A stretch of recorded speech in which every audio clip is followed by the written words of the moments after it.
Coming up, we are going to talk about a toxic mother-daughter relationship and, as a surprise to Brody, my MCU movie rankings. Hello, everyone, and welcome to the Sacred Rewatch, where we are rewatching every project in chronological order in the Marvel Cinematic Universe, leading up to Avengers Doomsday and the big one, Avengers Secret Wars. Each week, we go through the MCU in chronological order, so you don't have to. If you're enjoying this journey with us, please make sure to subscribe and drop a 5-star rating on whatever podcast platform you are listening to. Today, I am joined by Brody, our resident philosopher. How we doing?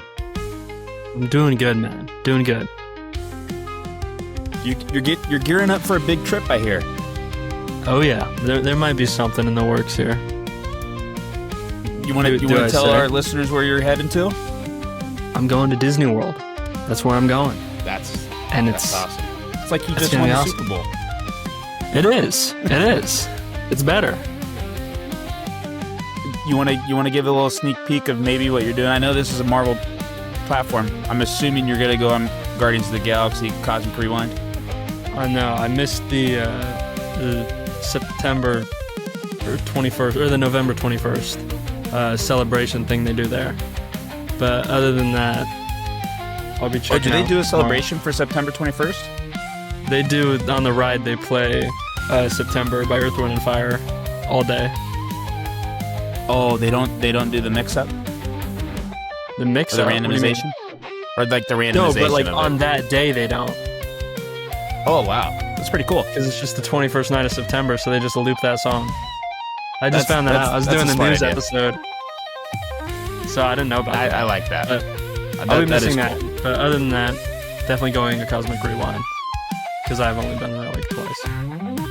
Yeah. Well, because of the Great Mississippi River, there's not a bunch of Marvel stuff in Disney World. Maybe we'll cover that in our next e-ticket talk episode whenever that does come back.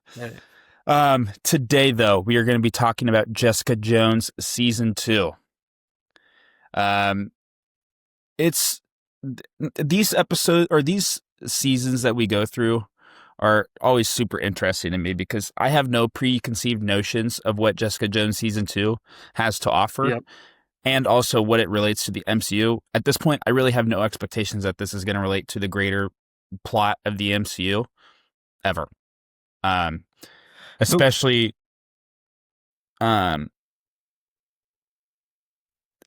because I know like what the events are leading up to this, Infinity War. Yeah. But I don't have that many expectations. I don't know. I don't know how to. I don't know. Like I for just go season into 3? these. No. I'm saying for the entirety of the MCU. Like it's just interesting for me that and you as well that have seen all the movies, right? We're kind of watching these shows for the first time, and we know that it doesn't really amount to anything. So just interesting to see, how they kind of end this Defenders thing, because we are kind of getting to it, We've only got a few more shows, and then that'll be it before really we only get one more season several months from now when we watch Daredevil Season 4 or a renewed edition of Daredevil. But Brody, give me a few non-spoiler thoughts on Jessica Jones Season 2. It was interesting. It was. I don't even recall what I said about Season 1. I remember I liked the casting choices. Yeah, for me it started off really strong, and then as it went on, I got less interested, unfortunately. Of Season 2 or Season 1? Season 2. Okay. So, with no context right now, obviously, the whole point of this podcast is context. But with no context, do you like Season 2 or Season 1 better? I'd have to say Season 1. Felt more focused. Well, before you as a listener leave, I will counter that, and I truly do believe this. I do think Season 2 is better than Season 1. But let's talk about it. What did you give it the Season 2 the score? I gave it 14 out of 25. Okay, this is odd. I gave it 11 and a half. Yeah, I can't remember what I graded Jessica Jones season 1. I don't remember But for I mine don't know. either. I To be honest, I do actually think this is higher than season 1. I think I ranked season 1 of Jessica Jones pretty low. And I know 11 and a Hmm. half out of 25 is still fairly low, but to me, it's kind of like middle of the road. Yeah. Um, but I don't know. I think the characters are more interesting in this season. I think the story, while it is kind of an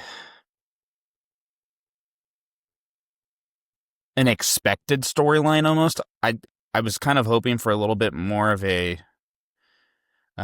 different story for them to go down. It kind of seemed odd that they spent all 13 episodes last season not really talking about her backstory.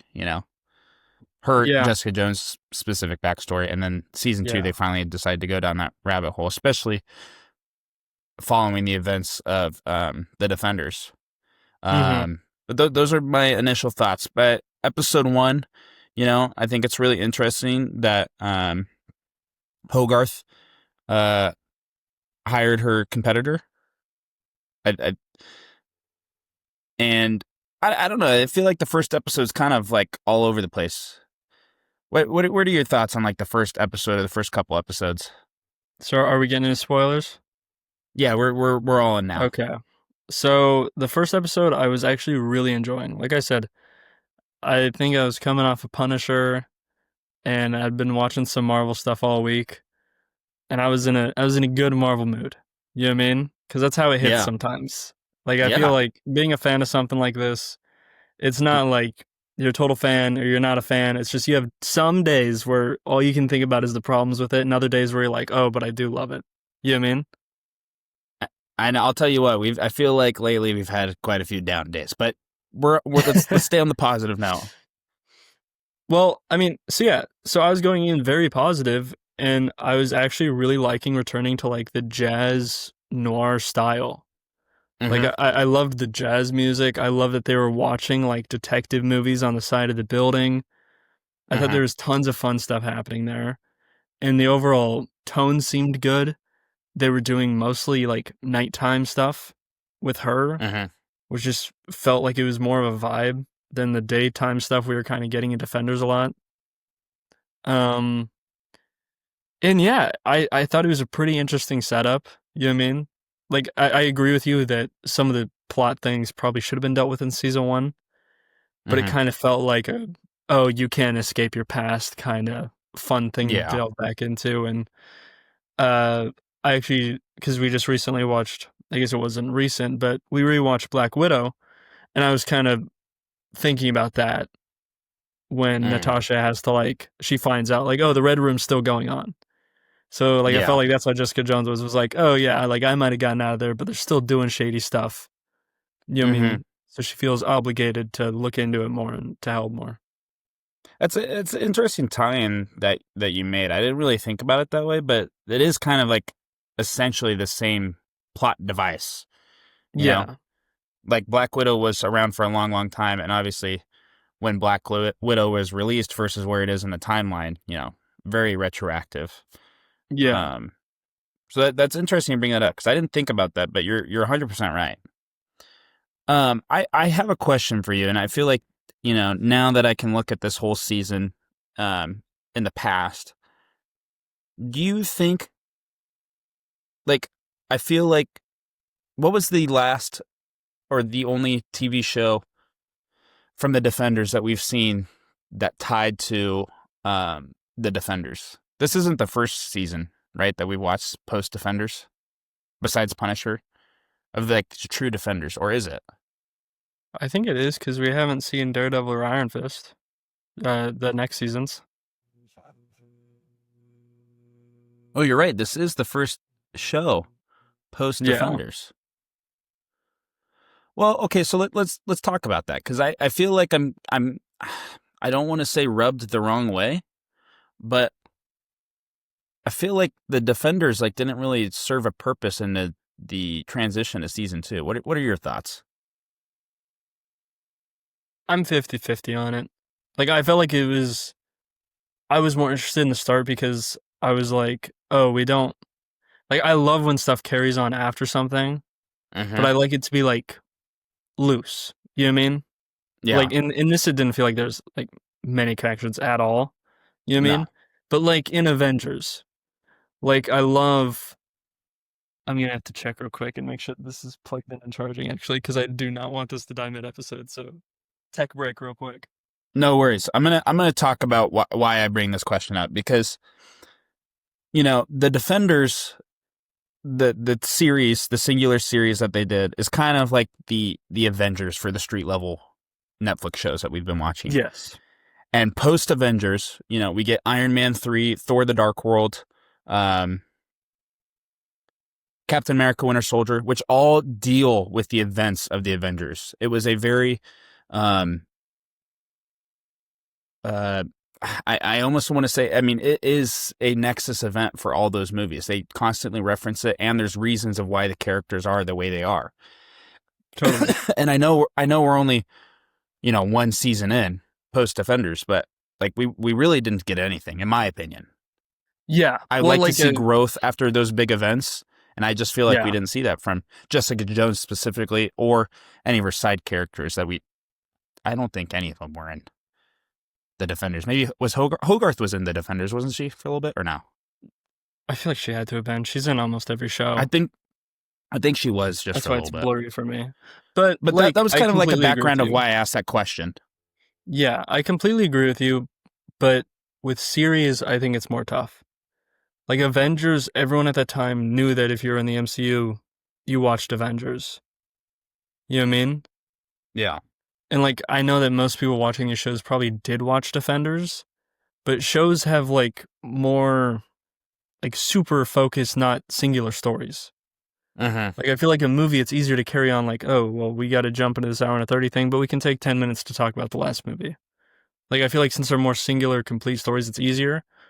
Where in a show, if you're trying to establish like what your plot is for this season, and you're wasting 10 minutes of a 30, 40-minute episode, a 30-year episode, talking about the stuff Yeah. that they went through from another show that doesn't correlate with the Mm-hmm. last season, it can get tough. You know what I mean?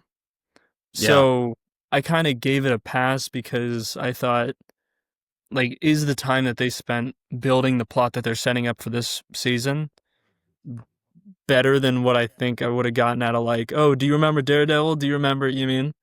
So I was like, Mm-hmm. actually, I enjoyed like the slower start. Like, where is she at now?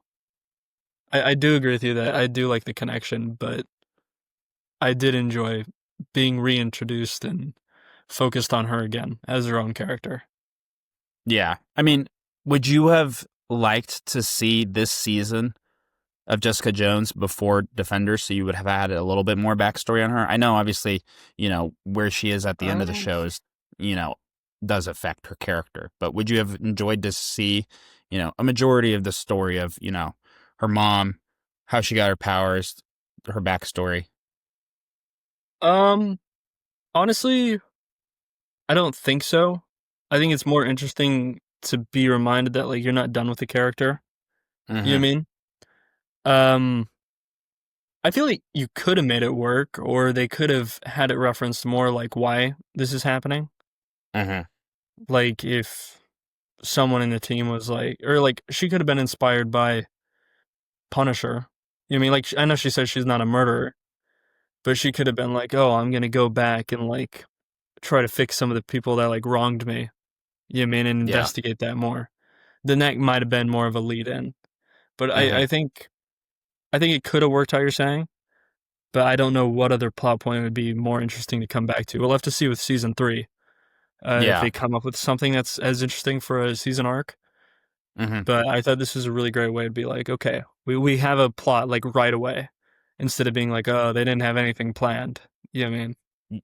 Yeah. And what's super interesting, and that you bring that up, Jessica Jones, outside of Daredevil, is the only other Defenders show that gets a season 3. So I feel like, Yeah. if they did, since they did decide to greenlight a season 3, there's got to be a complexing, or not a complexing, a thoughtful story, to be Mm-hmm. told.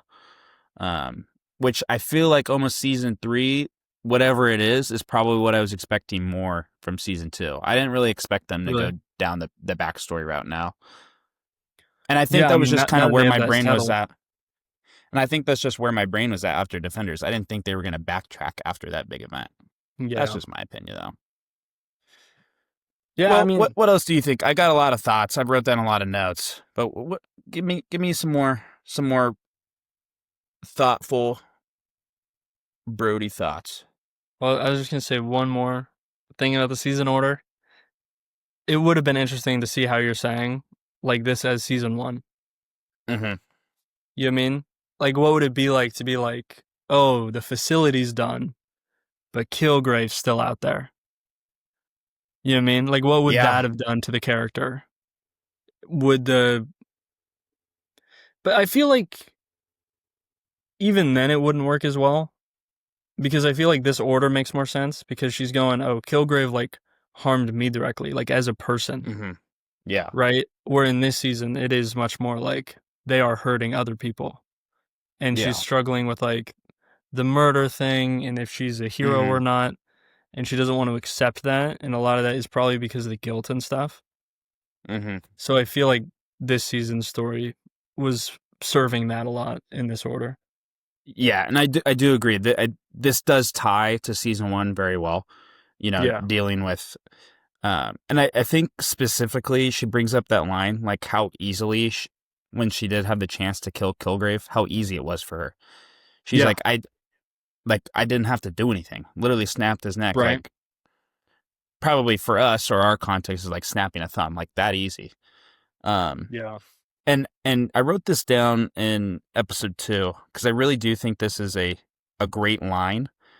She said, "With great power doesn't come great responsibility, comes great mental illness." I think I really do wish they explored this idea of having superpowers, how, you know, it can affect somebody mentally. I feel like in the MCU at least they don't really explore that all that much. They do a little bit, but they never, you know, point blank say it as much as Jessica Jones did. Yeah. Um, I don't know. A lot of the stuff with her character, for some reason, though, I like hear and I don't like feel it. You know what I mean? Mm-hmm. I don't know if that happens with you, but like some of the lines, like I think she's a great actress. I don't think it's on her. I don't want to solely blame the writing, but some of the lines, I just don't like feel like I believe what she's saying. You know what I mean? I don't know Mm-hmm. if that happens for you in this show, but I haven't had a No, problem with that with the other defenders and their shows. I do agree, and to be honest, I don't think it's the writing of the season necessarily. It may even just go back to, you know, when Marvel Entertainment, right, that ran the TV division. Yes. I think it was just the decisions that they made to pull this character from the comics, that they were Hmm. going to leave her as this, you know, super dark, really, hero. Because I don't think she's an anti-hero. Yeah. Not at least compared to the Punisher. But I think it's just Completely. kind of, you know, they set out this vision for what Jessica Jones was going to be, and then they're like, we're kind of stuck with this, you know? Yeah. I don't know. But yeah, no, I mean, I think the I because comparison was really interesting. I agree. I don't. She's not a bad actor. I think she's a good actor, Not at all. and I think the writing, it kind of feels like they got cornered on this persona of Jessica Jones, who she is, because from my impression, Jessica Jones in the Netflix series is quite different, I want to say, from the comics. Obviously, from a visual perspective, we've mentioned this before. Her what she wore in the comics, you cannot put to real Right. life. You know, overly Yeah. sexualizing, you know, women superheroes. Um, so I think they just decided to scrap everything and move a completely different direction with Jessica Jones. Yeah. And I think this is just like you're saying, I think they did get kind of trapped by like, oh, we're kind of stuck with this like sarcastic person. And it's great when you have something to explore, but it's those in between scenes Yeah. where you're like, I love that she's being sarcastic and she's being herself, but sometimes it's like kind of like I know it's sarcasm, but sometimes it just doesn't feel like it's being taken serious, Mm-hmm. or you can't tell if she's actually trying to be threatening to someone or if she's just saying Yeah. something to get them. You mean? Like, it's just one where I hear the lines and I'm like having to think about like, oh, well, is that true? Like, does she think that? Like, what's the stuff that happened in last season that would make her think that? You know what I mean? Which Well, and is fine. It's just it might just be my separation from the character. I just don't understand the character as much. I've only seen the first season one time. You know what I mean? So mhm. maybe if I was more like grounded in the character, I wouldn't be second guessing like this. But it was just a disconnect that kept going as the season went on for me. Yeah, and I do feel that the the idea of where she is in this season, like you're saying, she's kind of all over the place almost, with their Yeah. sarcasm. I mean, I think a great example of it, season one, Jessica Jones would have never fallen in love with somebody, right? Yeah. And then this season, she actually feels these emotions of love for, you know, a, a man, right? Yeah. N- At first, it doesn't really start romantically, which I do think's a big jump for her because, I mean, to be quite honest, and you can tell me if I'm wrong. Obviously, coming from two dudes talking about this, she's very into to lust. There's just a lot of sex in season one, and then Yeah. nothing ever really happens with it, right? Obviously, Yeah. her falling out with Luke Cage, describes why, she's not romantically involved with him outside of, having sex with him. But Yeah. I think she does make a big jump in this season. She actually does develop feelings that she's um content with opening up about. What are your thoughts on that? Well, I don't even think it was mainly like just lust in the first season. It was more of a Mm-hmm. disconnect from the other side. You know what I mean? Mm, Like I don't think it was that side being raised more. It was just the lack of like the complete other emotional attachment side. You yeah. know what I mean? But yeah, I thought it was a pretty big jump for the character, but I felt like that was more like her just coming to terms with like she thought her past was kind of done with that stuff. You know what I mean? Mm-hmm. Like again, I feel like they could have done it better. That's kind of my problem with a lot of stuff in the season. I think it's a good premise, a good plot. I think she's going through interesting stuff, Yeah. but it's just not quite there. You know what I mean? And Well. I thought like a lot of stuff was going to pay off. Like in the beginning of the season, it's a lot of setup. You know what I Mm-hmm. mean? But I was still hooked. I was still interested. I wanted to find out more about it. And it was the same with the relationship. With the relationship, I thought there was going to be like some big, huge conversation at the end. You know what I mean? Mm-hmm. About like why she's changed more. What you mean? And it just never quite got to that point because you're dealing finale stuff at that point. And then you're like, okay, it's over. I guess it was just stuff that was happening. Yeah, and we're gonna continue to go back to this, um, this issue that is not just a Disney Plus TV show issue. It's just kind of like a Marvel TV show issue, where they get to the finale and they they decide to just cram a bunch of stuff in the finale that doesn't feel as satisfactory as it should, you know? Yeah. But especially with these shows that are, you know what I mean, you're watching a lot of stuff going on. You know what I Mm-hmm. mean? And even Disney Plus episodes try to cram out the talking Yeah. and you know And what I mean? So it's definitely these very shows are obvious in bummer. the Disney Plus shows, but I feel like it is still evident even in these TV shows, which is just super fascinating Completely. because they have literally 13 hours to tell a story, right? Yeah. And then I feel like for this one, the Defenders, I felt like kind of had the same issue Mm-hmm. where they just get to the last episode, and I'm just not really sure what they're gonna do, Yeah. and and it may just come down to I don't know what the ratings were for these shows when they first came out because that Right. probably played a big issue. but it just feels like they're kind of setting themselves up. So just in case the next season doesn't get renewed, there's kind of a finality to the True. characters. I definitely felt that way with it. And Mm-hmm. like you're saying, it was just like slow, like gradual, and then the ending was like huge, and then it was like, okay, you know what I mean? Yeah.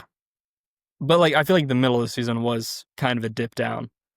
I felt like without like a Mm-hmm. main enemy like Kilgrave, it was Yeah. like, you know what I mean, we're taking out people, but like there's no focal enemy. They're like, oh, how are Mm-hmm. they behind that? Oh, how did they do that? You know what I mean? That leads to like the curiosity that really gets you into a season. I felt like the middle of the season, I was like, okay, let's just skip to the end and find out what's happening here. Yeah. Like that's when I And really started to like feel the dip in the show. and my question to you, Brody, is where did you score it specifically on the characters and the story? Because I think the story and the characters for me kind of like drove my score to have at least a better score than normal, Yeah. especially compared to season one. If you're listening for the first time, I'll do a quick breakdown of what our scoring system looks like. We've got 5 categories. Each category is 5 points. We've got a category for storyline, another category for characters. Sound and score is one category, rewatchability, and then how iconic the show is. Obviously, rewatchability is kind of hard for these shows that we've never watched before. The main idea of this show, we've watched the entirety of the MCU to the most part. Mm-hmm. But where did you score it specifically on characters and story? Because I'm very curious on what you gave it in those categories. Character work, I did give it the highest out of mine. I did end up giving it 7. Mm. Just because, like I said, I feel like there's tons of interesting stuff there. You know what I mean? Yeah. Like even if it didn't go about it the best ways, I felt like it was actually going for it. And it was Mm-hmm. like certain things with the character that in season 1 I would have never thought we would have gotten into. And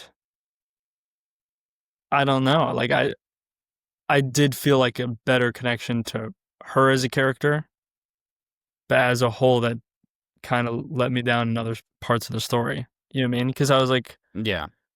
even when I'm having these moments of disconnect, I was like, okay, but I feel like I kind of get where they're like how she is more. You know what I mean? Where in season 1 I was still Yeah. adjusting. So I did give it a 7. Like you're saying, the relationship thing, I was like, okay, they didn't bridge that exactly, but they're trying new stuff. You know what I mean? And you kind of have to infer Mm-hmm. some things, add your head canons, do whatever. But I felt like they were actually going really interesting places. And then, like you said, I think you said at the beginning that this is like a mother-daughter story. That stuff I was not expecting at all. You know what I Mm-hmm. mean? And I thought it was really, really interesting because, like you're saying, she starts having these relationships and stuff, and she like feels like she's like opening up a little bit, or she is, and she doesn't even realize it. You know what I mean? And Mm-hmm. then you bring something from that past that she's trying to move on from. You know what Yeah. I mean? That is also an emotional connection. So I thought that stuff with the character was really interesting. The second that she showed up. So like I'm saying, that middle gap before her mom shows up was kind of a dip, and then it was like, okay, I'm interested in the character again. But what did you rank it out of the? I Or gave I wait, gave how did I rank it out of story. 7? I just realized I rated it as a 7 out of 5. We can only rank it out of 5, right? And I said 7. Yes. Yeah, I thought you were talking about both of them combined. I think it is my combined for. It was for character and is character and whatchamacallit separate? Character and stakes is separate, right? Character is separate. Story and stakes are kind of the same category. Okay. Well, then I guess it would just be a 5. I'd have to relocate the points. But, Okay. 5 seems high now. Yeah. I think my ranking system's all messed up now. I think I Well, had written it down wrong. as we But I talk about it, you explained my can kind of points. you I can rate explained my retroactively. points. Yeah, you did. You did. So a 7 out Um, of 10, so that would be like 3 or like 2.5 out of 5, yeah. I guess. I gave story a 3. I think, Yeah. and as you're talking about it, it does appear to me that I may have given some headcanon to where Jessica Jones makes the decisions that she does with, talking about her mom, how she feels about her mom. Um, and then I also gave character a 3 as well. And I almost want to say it's more for the side characters is what I want to get to. Let's talk about Trish Um, Walker, because I feel like she has the biggest 180 spin in this series, and there is a storyline reason, right? yeah. She's on this what would you say, medication? It's basically the Yeah.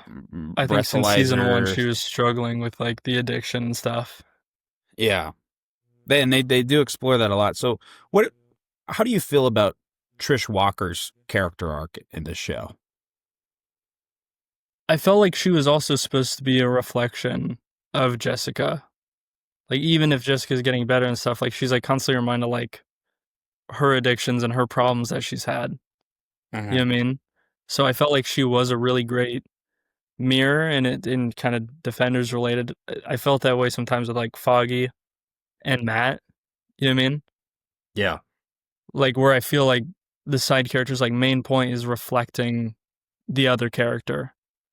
Like, oh well like I feel like I use that in Daredevil to be like, oh, if Matt was just being a lawyer, how good would he be doing? You know what I mean? Would he still be a good person? That's what I used Foggy for reference for. Hmm. You know what I mean? Because he was kind of just the lawyer version of him. Yeah. So for this season, I was kind of using her as like, what if Jessica didn't have superpowers? You know what I mean? Like the struggles that she's having and stuff felt like similar to what Jessica might be going through. Hmm. You know what I mean? That's what I felt like they were kind of going into with this season. Yeah. And you know, I'll, it's quite funny. So episode 5, when Trish, you know, at least gets proposed to, doesn't get engaged. Um, I, Yeah. I'm gonna read you my notes because it's pretty funny. So episode 5, I write down, I feel that Trish is not taking being engaged very well. Like that is not how you take being engaged to. And then I said, Right. oh, I've spoken too soon. Never mind. This is proof that I'm taking notes.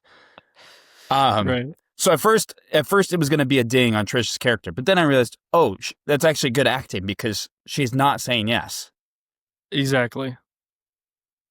I thought So those scenes were amazing. yeah, I thought that was really good, and I think you're right as well. Like, there's a lot of inner conflict between for Trish as well as Jessica Jones, that they're not really sure what they want their lives to be. Yeah, completely. And I feel like a lot of those conversations that they have, like outside the apartment window, right? Like those little side conversations, I felt like those were the strongest with those two. Where I was Hmm. feeling like it disconnected with some people, I was like, okay, she gets the sarcasm. She gets how this person is. You know what I mean? Yeah, And each conversation, even if they were like kind of avoiding what their serious issues were, they'd always have like a comment at the end of it that like let them know, like, no, I know. You know what I mean? Like you can try to yeah. act like you don't know what's going on, especially in that first episode with that window talk. And it was like I felt like their relationship was just so believable. Hmm. And I feel like too, what would sell their characters even more is if we had, some sort of reference point, like bringing in a character from the movie side of the MCU. Like, let's say we had, Ooh. I don't know, and we may have talked about this last week. Like, what would happen if the Punisher talked to Captain America? Right? I feel like that Captain Yeah. America is always a good reference point. But like, what would a conversation between Jessica Jones and Captain America look like? You know, everything in these Defender I series is don't so know. dark and so serious, and right, Jessica Jones, um, she does play into that. Like, she's not actually so serious all the time. She's just playing out this sarcasm. So it would be very Yeah. interesting to me to see a conversation with Jessica Jones talking to Captain America or a Black Widow, right? I feel like Natasha would be really interesting. because of like Hmm. the stuff I was talking about with Black Widow. I feel like they've gone through very similar things. Yes. Uh, Same reason Yelena would be interesting for that too. Uh, Captain America, I feel like they probably wouldn't have a very interesting conversation. You know what I mean? Just Hmm. because he's not that guy. Like usually he's going based off actions more so than what people are saying. You know what I mean? To see if like what they're doing is morally justified, correct? You know what I mean? So I feel like their personalities just wouldn't blend too crazy. Like I don't think there's anything that like Cap could say that would like fix her. You know what I mean? And I think the Well, other and way, I don't he's think she not. would really get anything out of talking to him other than like a pep talk. You know what I mean? Yeah. Captain America specifically too. He's not really in it for the mentor role, but something as you were Yeah, speaking did come to mind. Who is an Avenger and is really not really into mentoring, but he feels like he has to. Is Clint Barton? true. I feel like that would be an interesting character dynamic. I feel like Clint would probably get Natasha to talk. You know what I mean? Yeah. I feel like Clint would arrange things and get Natasha to talk to her. Because Clint would be Hmm. like, I can't do this conversation. You know what I mean? Yeah. That's a whole nother side of things that I don't understand. But because him and Natasha Hmm. are close friends, I feel like that's how that would end up playing out. But yeah, I think it's a Yeah. good point of him being a father. You know what I mean? At this point in the MCU and stuff, and how that just how he has strong character relationships because that's always Yeah. kind of how he stood. Even if he's not Hmm. the strongest guy or whatever, he has strong character relationships just by being the everyday guy. Yeah, absolutely. Well, right after this break, we're going to be talking about Malcolm, her mom, and just the overall story of Jessica Jones Season 2. This episode is sponsored by Effortless Expeditions, a Disney-centered travel agency, here to help you plan your next Disney vacation. Contact them today for a free, no-obligation quote. Wherever the destination is, they make the experience truly effortless. And while we're on the topic of making things effortless, this episode of The Sacred Rewatch is also brought to you by Bronson Made, a digital marketing and branding agency that helps businesses grow and stand out. With the idea of our canvas, your story, Bronson Made makes the creative process simple, collaborative, and effective. Find out more at bronsonmade.com or follow them on Instagram or LinkedIn at Bronson Made. We'll be back in just a moment.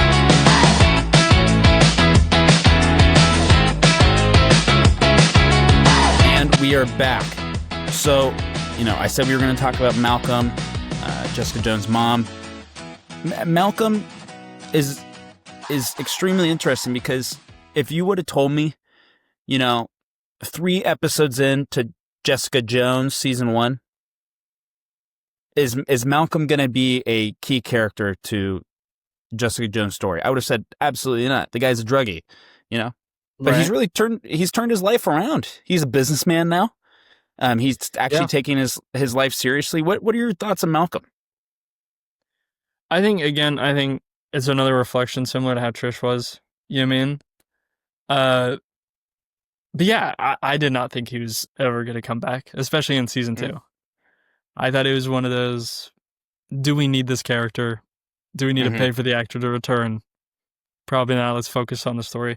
But they actually went back and did that. And I think that's really important to do. You know what I mean? Because these are, like you're saying, like you said in the other episodes, these are street level heroes that we don't usually get in the movies. You know what I mean? So while Iron Man might not know the guy on the corner of the street, he's still trying to save everyone. But these people Mm-hmm. like do know those people. Yeah. You know what I mean? Like we see that in the other shows. Like Punisher knows these people at a construction yard. Feige knows the cop. You know what I mean? Like all those side personal connections are so important to making it be like, okay, so this hero's actually helping people. You Mm-hmm. know what I mean? Or if not, it's helping them. Well, I guess not directly helping, but like they can see a hero in their area and be like, oh, I can be better. I'm not saying that's why he mainly did it, but when you introduce a character before your hero starts being a real hero, you know what I mean? And they start Mm-hmm. being a hero and the other people are getting better around them, it feels like you have like a good hero that's like helping other people other than themselves, even if it's not like saving their life directly. You know what I mean? Mm-hmm. Yeah. And but we haven't really talked about it a little bit, but like, how do you feel about Malcolm and Hogarth's relationship? Because I feel like, also, if you would ask me, at the beginning of season 1, I would have told you these people are never interacting with each other, right? Yeah. Somebody who's very professional, very into their career, like Hogarth, they have a interesting relationship, and I almost feel like Hogarth does have an opportunity to not take Malcolm seriously, but she does, Hmm. oddly enough. You know, Yeah. what are your thoughts on how Hogarth and Malcolm's relationship is? I mean, it is strictly business, professional relationship, but Yeah. are you a little surprised that Hogarth takes Malcolm so seriously? Because I feel like I said, I feel like she has every opportunity not to, and she still does. True. And I was at a point where I was like, I was Hogarthed out. I was like, she's been on Hmm. all these shows. Surely there's nothing more you can do with her character. I mean, surely she's not gonna be in this for longer than 10 minutes. You know what I mean? Yeah. But I felt like their relationship was like a good point to point out that like if she sees someone as work to get to the point that they're at, you know what I mean, and can help her in some way without like getting in the way, I feel like she will see that as an opportunity. You know what I mean? Like you're saying, Hmm. she has every reason why not to because she knows about outside stuff. But if it does benefit her in any way, I think she's gonna take that chance. Yeah, and I, I feel like Hogarth too is also a reflection of Jessica Jones and Trish. Like, she's not really Yeah. sure what to make of her life right now, and I don't know if we knew this in season 1. I actually thought she had cancer. I don't know if Mm. they blatantly said that in season 1, but then we end up finding out that she has ALS. Do you remember if they actually said what her I don't disease remember was? if they said that, but this season they confirm it, right? Hmm. But do you agree, like, that she's not really sure to what to make of her feelings about her life, as she's got very minor symptoms, but she can feel that her life is not necessarily going to come to an end, but it's going to take a drastic turn as this ALS progresses. Yeah, completely. Because I feel like as she's been presented as a lawyer, she's very like she wants to be presentable. I mean, she wants to Hmm. be taken professionally, and this is something that gets in the way of that.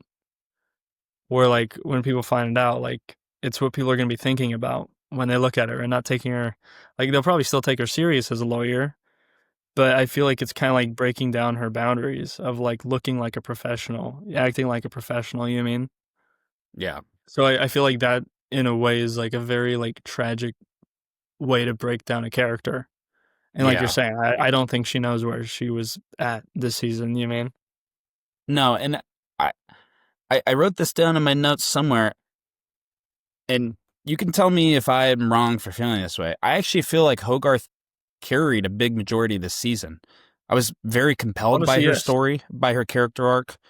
Do you agree, disagree? What are your thoughts? I agree, and that's probably like she's probably your biggest connection to like stuff outside of Hmm. Jessica Jones. You know what I mean? So I felt like that was the other thing. I was like, oh, if they still have more to do with her character, they probably still have more stuff to do with these other characters. Hmm. I mean, if they're even thinking about side characters like that, it got me looking forward to stuff outside of the show as well. Yeah. I don't know if she shows up again, but I'm just going off these vibes. I was like, okay, so like people like this are still coming back. Hmm. Well, let's talk about some of the visuals of the show. First things first, just a random thought. There was CGI in this show, and you could tell. Yeah, Um, it's TV. It's specifically, TV CGI. specifically the aquarium window crack, even though it was like 2 seconds. Yeah, Terrible, terrible, terrible, terrible I thought you were gonna CGI. talk about what's his name in season one that runs fast. In He runs season like super one? fast. Or in season 2, sorry. In Oh, episode 1. oh, oh. Yes, yes, His yes. name's he had a funny name I yes, he did or have a something, funny name. right? But like when he ran, it like you know how you usually see like fast people like that have super speed or whatever, they're like running like that. It was just funny because every time he would run in like the distance, it was like a little like it was like a little like shimmy thing. Well, I what thought was that funny like it about that wasn't too? bad CGI. It was just funny. And they probably the first time I've ever seen a super speed individual in a superhero show that was on the heavier set side. I don't know. I think that probably played into it a little bit. Why they decided to add some of Yeah, those pieces of audio. but I don't know. I think you mean like you're saying, but this is one of those things where you have to like remember where it was at, where it was coming out. You mean what TV was at this time? Mm-hmm. You mean because we get spoiled now. You mean if there's a mistake in an episode, in 2 days it'll be gone and you'll never see it again. Yeah. You mean, and we're very spoiled in that way. And it's just if you're going back to an old show, you just have to accept that there's little mistakes, there's budget issues. You mean, which we Mm-hmm. still get at any level, but you just have to like remember what it is. You know what I mean? Yeah. The other visual aspect to the show I was going to talk about was just, to me, how terrifying the visual of her mom's face. I think that was episode 7. We finally see, Yeah. what happened. That was just something that impacted me. The makeup department did a great job. Completely. It was just a very terrifying visual of her face, and I do like, the makeup team still had a job or a role after that first scene in episode 7, because they still had it on the back of her head when she takes off her wig, right? Yeah. To show that she didn't completely get healed all the way, but Yeah. also emotionally she's feeling different. Yeah. I Um, really liked that because it was like the more horror aspect of it. You know what I mean?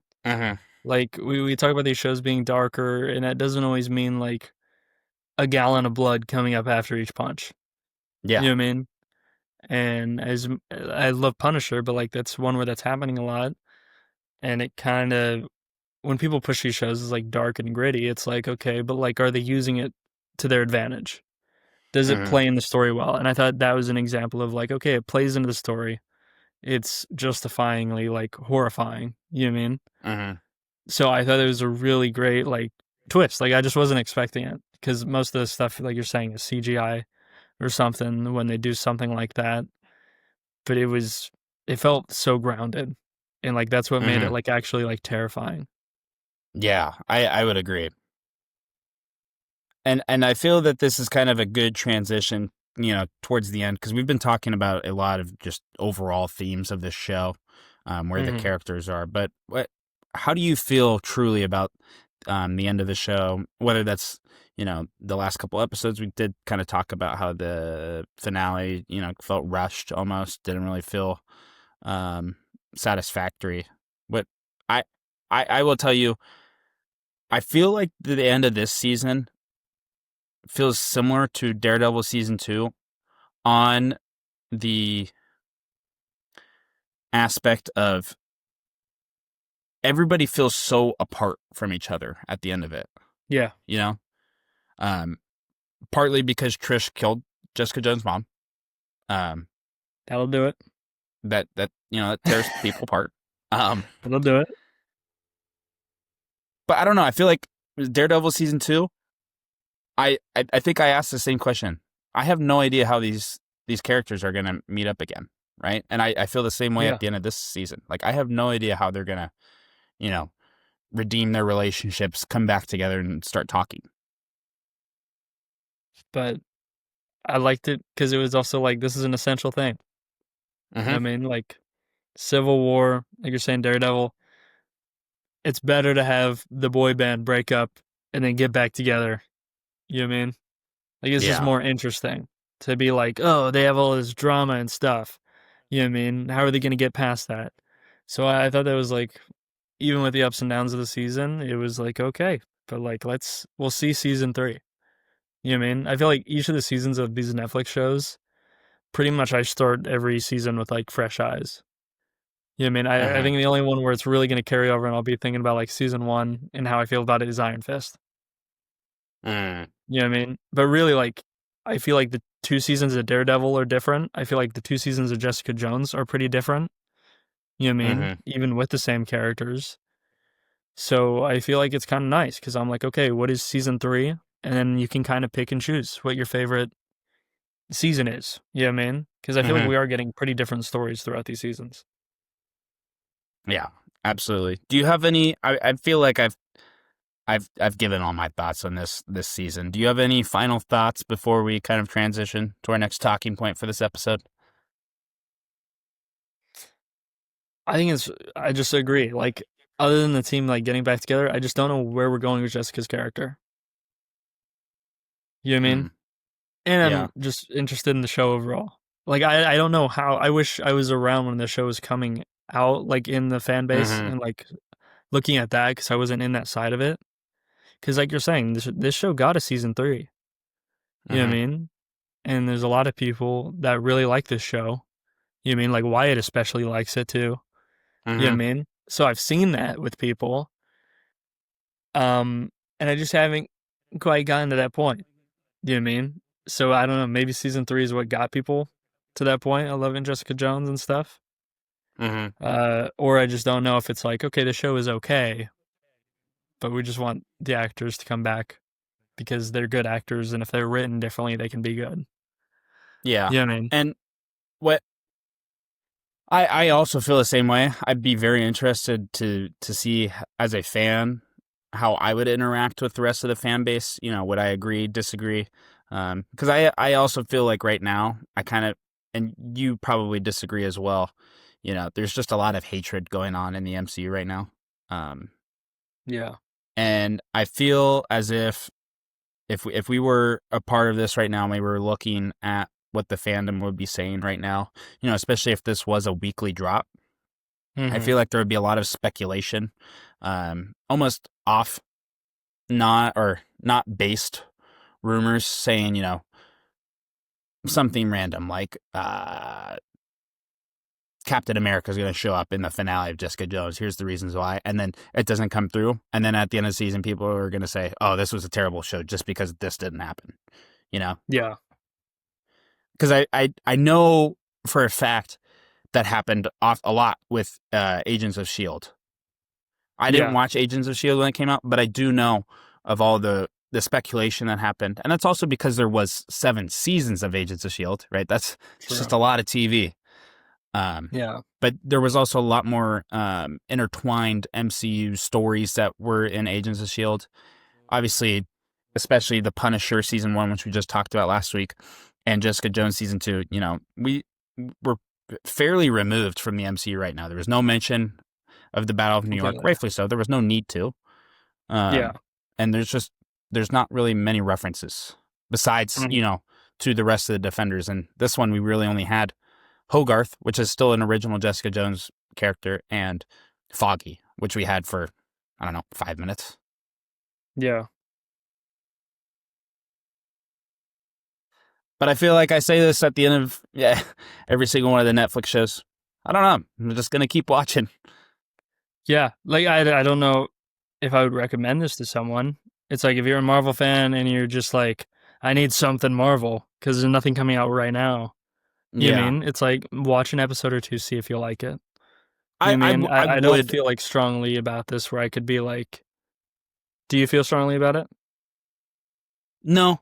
I mean, compared to like Iron Fist, I I don't think I would ever recommend Iron Fist.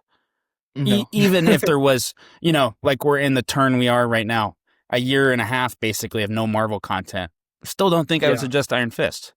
But Jessica Jones, Daredevil, obviously, The Punisher, Yeah. I'd say, hey, go take a look. If you're really that bored and you want Marvel content, go take a look. There's some interesting stories going on. Right? Give it At a shot. least It's watch not going like to the kill you. first episode of each one. See Yeah. which one you like. Hmm. Well, that Yeah, I've got really no more to say. Um, Next week we're going to be talking about Luke Cage season 2. Just want to verify that real quick. Next week we are watching Luke Cage season 2. But before we end the show, I did catch Brody off guard a little bit. I decided how can we pull together the Defenders to the MCU? I'm doing the dirty work. How are we going to talk about the greater MCU? Because I'm sure if you're watching this episode specifically, more than likely than not, you've probably been paying attention to the other stuff that we've been talking about. Right now, we're in a big spurt. I think it's 7 straight weeks of Netflix shows. How does this tie into the greater MCU? Especially because, Brody, this is just really crazy for me to think about. We get one movie as like a warm-up until Infinity War, and that's it. You know? So Really? I want to get your brain thinking a little bit about the MCU Okay. movies. Next week, we're going to go over your rankings. I'll finally give you a little bit of a warning so you can start thinking about that. But I want your just initial thoughts on my rankings. So I put together all 17 MCU movies we watched so far. I'm going to go 2 at a time, and I want you to give, any thoughts you have. You can keep it brief. If you don't really have any complaints about where I put these movies, But just on your ranking. then just on my rankings. Okay. And we're going to start from the bottom. So at 17 and 16, at 17, I have The Incredible Hulk. And 16, I have Thor: The Dark World. Any thoughts? Incredible Hulk, fully justified. Dark World, probably fully justified. I know that I'm alone in that enjoyment of that movie, but I can't argue and say that that's wrong. Okay. These next few sets are going to be something to argue with. We've got Iron Man 3 at 15 and then Captain Marvel at 14. I wouldn't argue with those. I feel like those, it's not like we're talking about 17 bad movies. You know what I mean? No. This is, if something has to get in these spots, you know what I mean? And I feel like those are justified completely. All right. If you've made it this far into the podcast, I'm sure you like some of the things that I say sometimes you don't. And I know if we had millions of followers, I'd probably be bashed on Twitter right now when I'm going to say what I'm going to say right now. At 13, Iron Man. And at 12, Iron Man 2.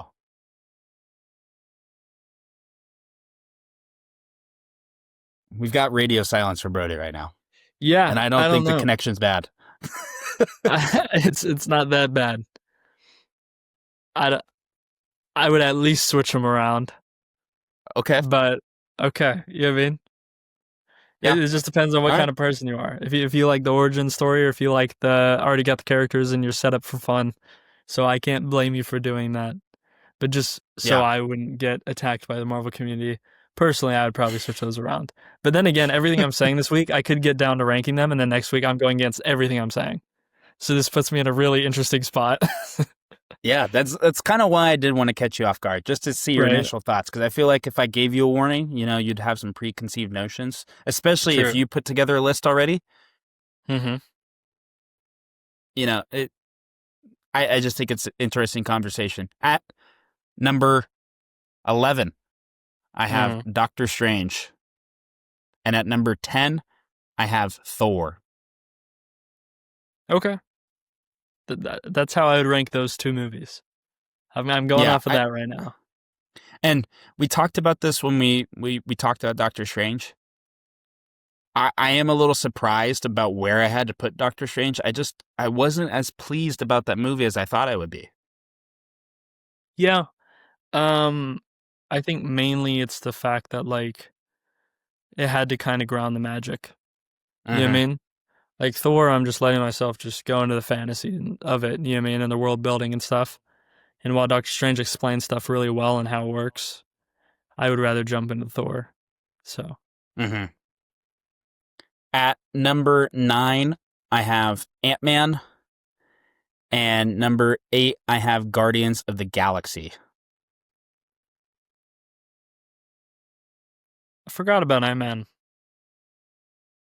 That kind of makes this interesting. Ant-Man over Iron Man and Thor is interesting. I will say that. All right. It's a more All right. modern movie. It's a Yeah. more modern movie. I can't blame you for that. But it's interesting. And to be honest, like obviously we have all these different categories that we rank we grade everything. But I think ultimately it comes down to how compelled was I mostly on the story. And Mhm. I feel like you can agree with this as well. The theme and the sound and score like plays such a crucial part in how I emotionally feel about a movie and wanting to rewatch it. I know, Completely. going off of theme and score alone, I mean, it's not necessarily alone. To somebody else, that may seem critical, but that's how my brain works. I am a huge fan of listening to how does the music make me feel during a movie. Yeah, and I revisit the scores for these movies more so than I visit the movies. You know what I mean? Mm-hmm. Yeah. And then at number 7, right? 7? Yeah. Yes. Yeah, Yep. 7. I have Black Widow. Okay. No. I'm Good. so sorry. So sorry. Well, Hold on. I didn't number my list. That's what makes it hard. oh, okay. Okay. At number 8, I'm so sorry. At number 8, I have Black Widow. Okay. And then number 7, I have Guardians of the Galaxy. No, wait. No, I'm all messed up right now. Is it volume 2? I'm all messed up. I just said Guardians of the Galaxy, didn't I? You did. Yes. There we go. There we go. Okay, Is there there we a go. 2 that's missing? Oh, yes, you're right. Oh, see, now I feel like we're in a post show. Now I feel like you're You going made through it this this list with me. far. Well,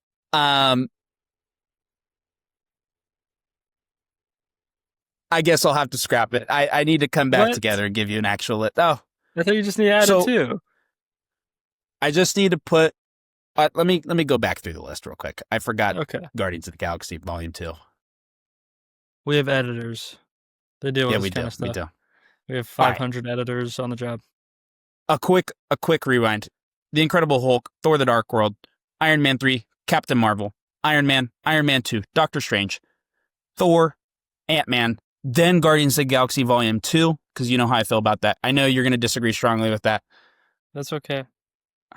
As long as it wasn't as low as I thought it would be. So I'm good with that. Then Guardians of the Galaxy, then Black Widow. Finally, okay, we're back on track. Number 6, Spider-Man Homecoming, and number 5, Captain America, the First Avenger. I'm a big First Avenger fan, so I'm happy to see that up there. Top 5. Okay. I similar to Doctor Strange, I'm actually surprised how well Captain America the First Avenger is aging for me.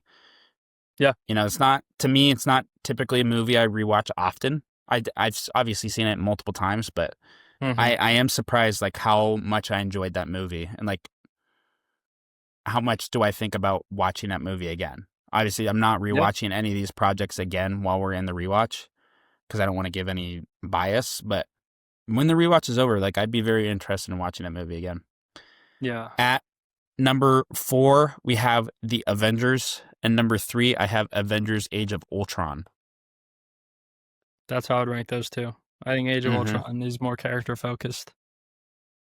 What is your guess for the last 2 movies? Are Captain America: The Winter Soldier and Black Panther? Which one do you think's number 1?